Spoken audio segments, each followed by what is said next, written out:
I'd like to start the conversation today about food, and there's certainly never a shortage of those discussions and these workshops over the many years. The one area that I'm interested in is the whole discussion that's come about regarding genetically modified foods. It's interesting because obviously that's come forth from the asking somewhere, but there's a lot of negative momentum going on it about the company that makes it, how bad it is for you. They've got the government in their back pocket. Every country but our country has banned them from doing stuff in their countries, but we're not. We're too slow to get that. And they're running our lives and poisoning our food supply. My ongoing mantra about food is I eat what I love and I love what I eat. But that almost seems naive in the context of this momentum that is going on about the food supply and the horrible catastrophe that could seemingly befall us based on that. Well, certainly everything we spoke here today would seem naive to people who are looking specifically at unwanted things. Right. Because when they get that sort of momentum going, law of attraction will prove out what they expect. Right. So the more they look, the more they beat the drum, the more they expect, the more they experience. And the only question that we want to ask you is, do you want to be in on that momentum? And if you don't think about it. Right. Because what your question implies is that there is a reality that affects everyone across the board. And that is never, ever, ever, ever, ever, ever, ever, ever, ever true. But it's easy to see how people could come into that because everybody eats, and everybody eats a lot of things. And if you look at this one company that is the purported villain in this story, they put out a list saying this company provides this much food to all these companies, and it's about a list of 100 companies that are seemingly everywhere on the grocery store shelves. We are not disputing the facts of the conversation. Right. We're wanting to approach it from the vibrational standpoint. Let's start in a more basic place. We know you want to get to specifics, and we do too, but not the same specifics that you want to get to. Okay. So let's say that there are many, many, many possibilities on your planet of things that you could eat. And let's say that you were born into an environment where they were already beating a drum, and so they had already attracted around them a lifestyle of eating. And when you were born into that family, that was what was presented to you. Whether you ate at home or whether you ate out, it's just logical. This is the way our family does this. Right. So humans, for the most part, are not thinking about overall well-being. They're not thinking about their cellular integrity. They're not thinking about the buoyancy or the flexibility of their body. They're not thinking about the agility or the resonance of their source. In fact, they don't even know that they are vibrational beings mostly. They really think that they're the flesh, blood, and bone being. But they are so much more than that. So now this population is exposed to a variety. But within this spectrum of things to eat, let's say there are 100 families all eating pretty much identically, and yet having different physical responses to what they are eating.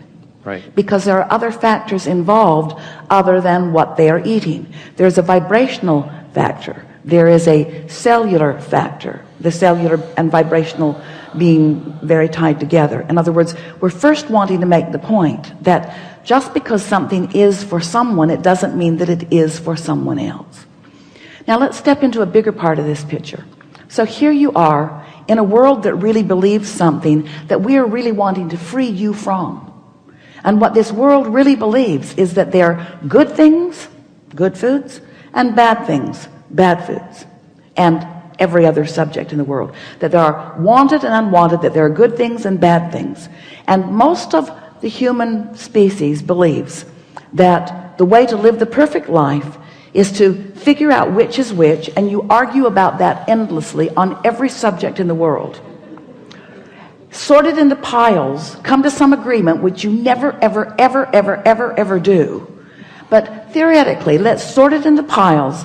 Let's establish the good piles and the bad piles. And then we will push the bad piles away and we will bring the good piles to us. But you don't do that.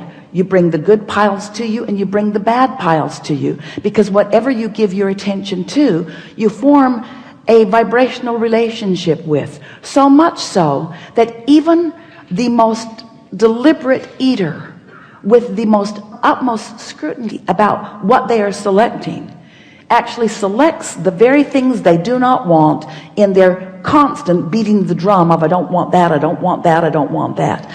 And just like look at the fair, the universe says, you thought that was bad, here, try this.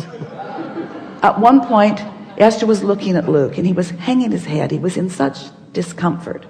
And Esther wanted to soothe him, but he was sort of unsoothable. And she wanted to explain to him, but he was unexplainable. And the words in her mind were, honey, how you feel is really bringing all this to you. And at that very moment, he tripped over a cover on a cord and skinned his knee. And Esther had to walk away. She just had to walk away, because you should not laugh when evidence comes so instantly into your experience. So if you are in a situation where you know this, and you do, and you are witnessing the universe's immediate response to you, it's pretty easy to get it. But in these things that you've been doing for so long, you don't even know you're doing them, in your quest for good living, the real question is, how much of the vibration that I'm offering about anything, but in this case food, how much of it is really a vibrational match to what I do want, and how much of it is the vibrational match to what I don't want? And all of this outrage, all of this feeling of concern, all of this government conspiracy, all of this, somebody's doing this to me. Luke said those exact words. They don't want me to win. They don't want me to win. And Kate just kept winning and winning and winning and winning. And so if we were standing in your physical shoes, we would have one singular intention, and that is get on that high-flying disc. And from that high-flying disc, you will feel the inspiration that will guide you to the path of least resistance, to the things that you want. But you cannot get there. You cannot get there. You cannot get there any other way, because the conversation that you were delivering to us, factual and obvious and accurate as it was, put you on a disc, a different disc, put you on a different spinning vibrational disc. We call that your grid, your point of attraction. It's the vibration of who you are. It's your point of attraction. Is your point of attraction here, which attracts unwanted things, or here, which attracts more unwanted things, or is it up here? Is your point of attraction, where is your point of attraction? That's your only question. And what does this information, what does this website, how does this website make me feel? That's the only thing you want to ask yourself. Not how true it is, not how many people are having this negative experience, because that information is not helpful to you. The only information that's helpful to you is, what disc am I on? What is my point of attraction? What inspiration will I receive? Because there is no inspiration that says push against that. That's never inspiration. That's always a low spinning disc that makes you feel like that. Is there stuff in this world that is beneficial? Yes. Is there stuff in this world that is not beneficial? Yes. The question is, how do you consistently make your way to the most beneficial? And the way you do that is by working on your vibration and trusting that the source within you and the law of attraction will yield to you, through the path of least resistance, inspiration, obvious, clear, easy to follow inspiration. But Esther wants to help Luke understand, because he's just coming into his emotional awareness, and she wants him at this really early stage to understand the importance of those emotions and nothing else. Nothing else matters. If she could just make the point, see how happy Kate is, see what's happening, see how unhappy you are, see what's happening, that's the point. But humans want to say, no, no, no, Abraham, there's more to this. I want to tell you why I'm unhappy. I need to explain to you why I'm unhappy. I need to explain to you the injustices, the wrongdoing, the government in the pocket, the companies making money over the illnesses of others. I want to explain that to you. And we say, there's only one discussion to have. There's that you get from happy and that you get from unhappy. There is no other discussion. There's no other discussion. There is no other discussion worth having. There's nothing else to know.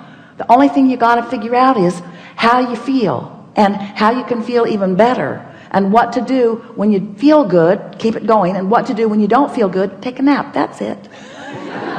It was hardly worth $195, was it? That's it. That's it. That's it. That's it. That's it. That's it. That's all of it. That's it. That's it. That's it. So we've been telling this momentum story for a few weeks now, and we've been saying to you that it really is best when the momentum starts appearing to be not going in the direction of what you want, to do something to break the cycle. Meditation is a very good tool. Taking a nap is a very good tool. Having a good night's sleep is a very good tool. But the most important thing to understand is it's momentum. It's momentum.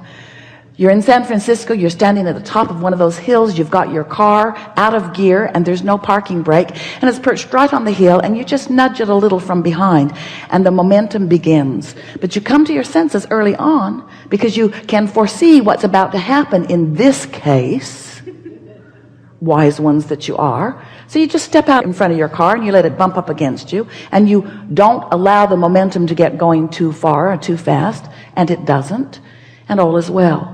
But can you imagine what it would be like if you were at the bottom of that hill stopping the car?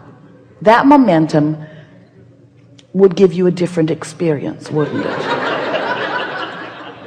So we want you to remember that you're like Luke sometimes, and you're like Kate sometimes, and Kate's like Luke sometimes, and Luke's like Kate sometimes. In other words, these are not permanent personality characteristics. Sometimes the momentum just gets going and it sucks. But when you begin to understand that you can control the way you feel, and that it's not outside circumstances that are controlling the way you feel, and you begin, Jerry used to say, Esther loved this story, that if you're sitting in front of a fireplace in your new cashmere sweater, and there's a chickapin log on the fireplace and it's spitting like those logs do, and a spark gets on your sweater, if you flick it off immediately, nothing happens to your sweater.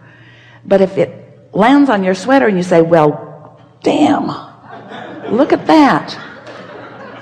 Who bought these logs? These are the kind of logs that make sparks. This is really a wrong thing. This should not have happened to me. Oh. And then the fire truck comes and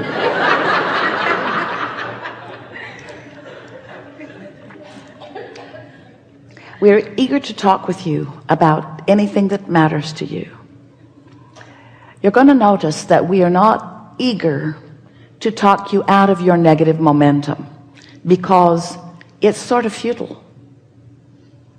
The reason that we talk as we do in the beginning is because usually you come up to speed with who you really are. Everything here is law-based, and everything that you've heard is resonating with the very core of who you are. And so it is our expectation that you're in the best possible place to receive impulse and insight, to feel clarity about things that you've been wondering about. There's no subject that's off limits, and there is no order of business that is absolute. But you will notice a very nice unfolding as we are moving forward.